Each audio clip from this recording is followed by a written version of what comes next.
dalil itu di dalam agama kan ada dalil nakli, ada dalil akli. Dalil nakli itu dalil sumbernya dari Al-Quran dan hadis. Kalau akli itu dalil rasional. Kalau liberal itu bukan akli, tapi ngakal. Gimana Kiai menghadapi orang liberal?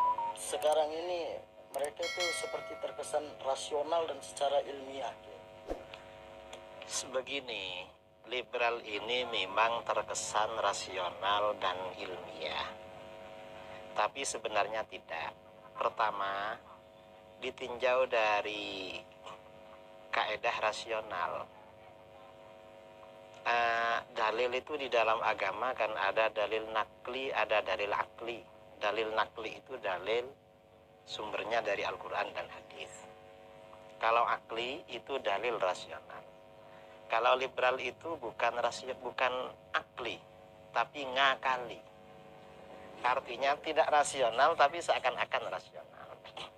Yang kedua, apakah liberal itu ilmiah? Saya kira tidak ilmiah.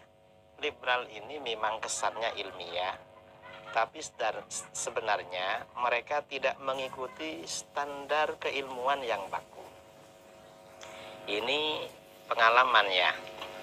Tahun 2000, sekitar tahun 2000-an, orang-orang liberal di Jakarta membentuk forum namanya FK3, Forum Kajian Kitab Kuning.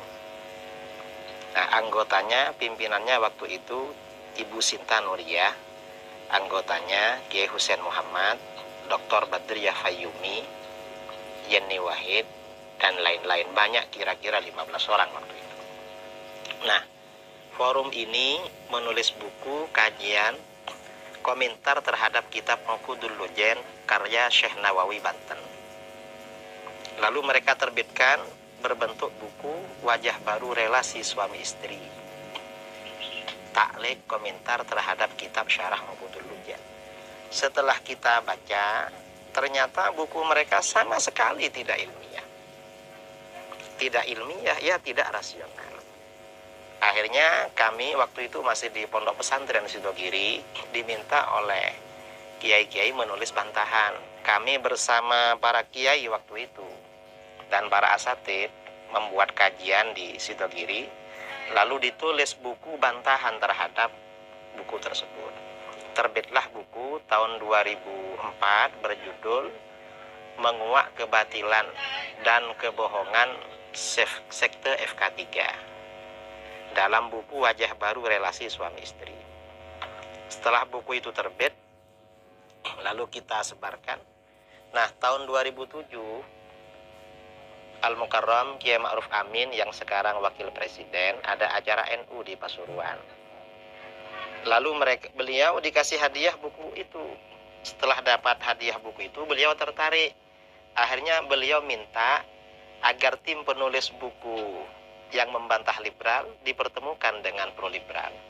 Akhirnya diundang oleh LBM PBNU tahun 2007. Yang mewakili buku itu saya. Sementara dari liberal waktu itu banyak sekali. Lalu kita dialog di PBNU waktu itu.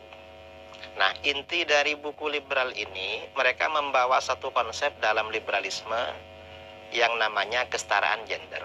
Laki-laki dan perempuan itu setara. Sementara di dalam Islam, laki-laki lebih tinggi daripada perempuan. Ketika dialog di PBNU tahun 2007, saya katakan pada mereka bahwa laki-laki lebih tinggi daripada perempuan itu jelas di dalam Al-Quran. Walir rijali alaihinna darajah. Nah, waktu itu yang hadir dari kelompok liberal ada Ibu Sinta Nuriyah, ada Husain Muhammad, Badriyah Fayyumi, Yeni Wahid, dan beberapa kawan-kawannya. Ramai waktu itu, kira-kira 100 orang yang hadir.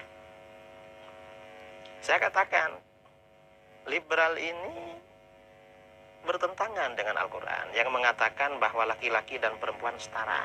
Mengapa? Dalam Al-Quran jelas, walir rijali alaihinna darajah. Laki-laki setingkat lebih tinggi daripada perempuan.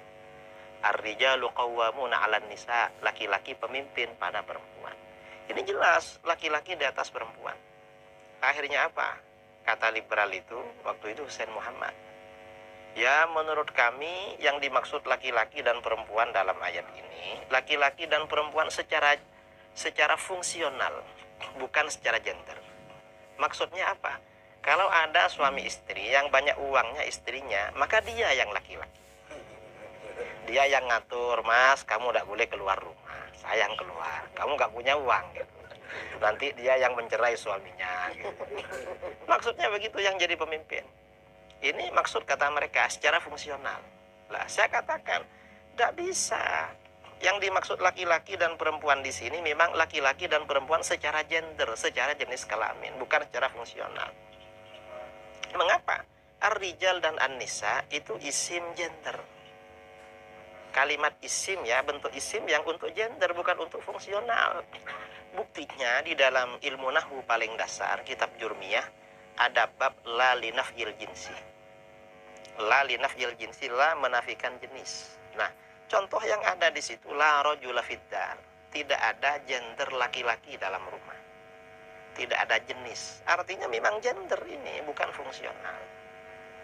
Begitu disampaikan begitu, lalu kata liberal, loh kita agak ikut peraturan ilmu nahwu. Kita buat peraturan sendiri. Nah, ini gak bisa seperti itu. Kita katakan begitu, gak bisa. Karena kaedah-kaedah keilmuan di dalam Islam itu sifatnya dilahirkan, bukan diciptakan. Artinya kaedah itu memang ketetapan baku. Contohnya begini, bahwa kaedah itu dilahirkan bukan diciptakan. Misalnya ya, dalam ilmu tajwid, mad tabi'i itu dibaca satu alif dua harokat. Dulu gak ada istilah mad tabi'i, lalu lahir ilmu tajwid. Mengapa ada mad tabi'i? Memang dari dulu bacaannya begitu. Kaedah mad tabi'i ini sebenarnya dibuat untuk menjaga cara baca yang sudah baku. Bukan kaedah dibuat dulu lalu diatur cara bacanya, bukan. Itu namanya diciptakan. Kalau diciptakan ya seperti misalnya peraturan ya, ADART parpol. Misalnya partai politik mau muktamar pemilihan ketua. Nah, ada salah satu parpol ini gak punya jenggot. Biar dia gak jadi ketua, dibuat peraturan. Syarat ketua parpol harus berjenggot. Nah, itu namanya dibuat, namanya bukan dilahirkan. Nah, kalau kaidah dalam agama ini sifatnya dilahirkan, bukan diciptakan. Nah, ini liberal artinya apa? Liberal itu saudara tidak rasional sama sekali. Mereka ini bukan pakai akli rasional, tapi ngakali. Dan mereka tidak mengikuti standar ilmiah yang baku di dalam kaedah-kaedah agama. Jadi begitu itu kisah perdebatan dengan liberal di PBNU tahun 2007.